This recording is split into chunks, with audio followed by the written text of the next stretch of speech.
کہتے تھے وہ آواز رونے والی پری کی ہے۔ ایک دن ایک نوجوان مصور ایلن جو جادوئی مناظر پینٹ کرنے کا شوقین تھا اس باغ میں پہنچا۔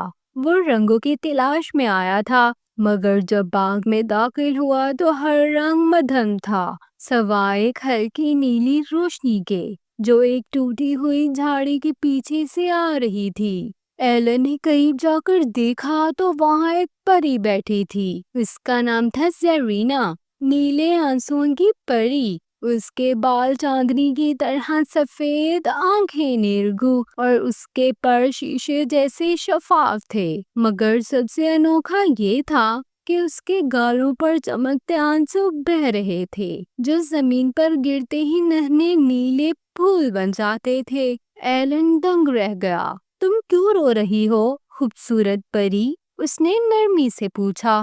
زیرینا نے سر جھکا کر کہا، کیونکہ میں خوشی بھول چکی ہوں اور جب تک میری ہنسی واپس نہیں آتی یہ باغ سوکھا رہے گا۔